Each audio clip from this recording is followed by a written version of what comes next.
It must have been very early in the morning when Jesus and his disciples brought their boats to the shore at Gerasene.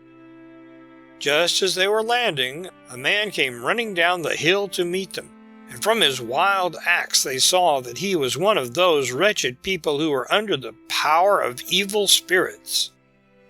This man wore no clothes, he would not live in any house, but stayed in the caves in the hillside, which were used as burial places. They had tried to bind him with ropes and chains, but when the evil power was on him, he would break all his bonds and even snap his chains apart. He stayed all the time among the tombs, crying, moaning, and gashing himself with sharp stones. This wild man ran toward Jesus and fell at his feet. As soon as Jesus saw the state he was in, he spoke to the evil spirit within the man.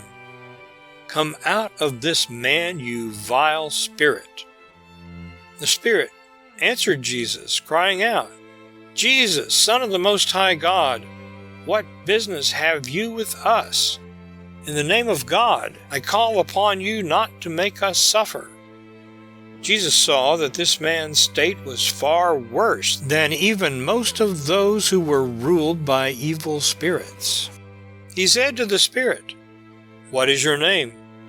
"My name is Legion," answered the evil spirit, meaning that in the man was not only one, but many of the evil spirits, a whole army of them, for the word legion means an army. The demons, or evil spirits, begged Jesus not to send them far away. On the top of the hill was a herd of many hogs feeding. The Jewish people were not allowed to keep hogs, nor to eat their flesh, so this drove of hogs must have belonged to foreign people, whom the Jews called Gentiles.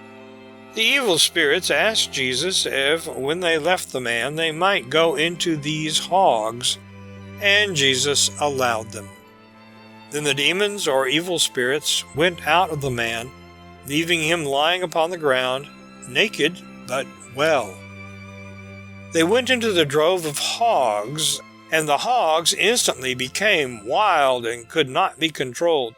They rushed in a great mass down the steep side of the hill and into the water. They were all drowned, about 2,000 in number.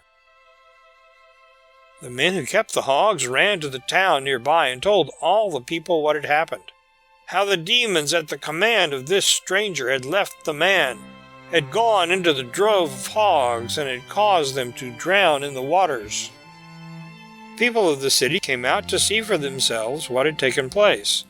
They saw the man in whom had been the fierce evil spirits, now sitting at the feet of Jesus, clothed and in his right mind, calm and peaceful.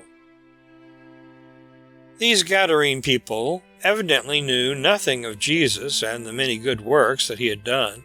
They were filled with dread of his power, and scarcely looking at the man whom Jesus had helped so wonderfully, thought only of the hogs which they had lost. They begged Jesus to go away from their land and not to come to their town.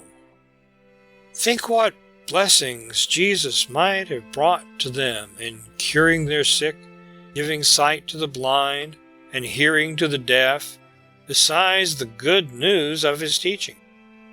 But with no knowledge of these good gifts, they asked Jesus to leave them. And Jesus took them at their word. Sadly, he turned away, went down to the beach, and stepped into the boat. The man who had been set free from the evil spirits begged most earnestly to be allowed to go with Jesus. He may have feared that the people of the city would be angry with him because the demons in him had killed their hogs. Or he may have thought that the evil spirits might come back to him if he was left alone, without his mighty helper near. He knew that he would be safe if he were with his Lord, and he asked again and again that he might go away with Jesus wherever he might go. But Jesus would not grant his prayer. He said to the man, "Go home to your own people, and tell them what great things the Lord has done for you, and how he has taken pity on you." The man went through all the country of Decapolis, and told everybody whom he met what great things Jesus had done for him. When they heard this, they all wondered, and no doubt many wished that they had welcomed Jesus instead of sending him away.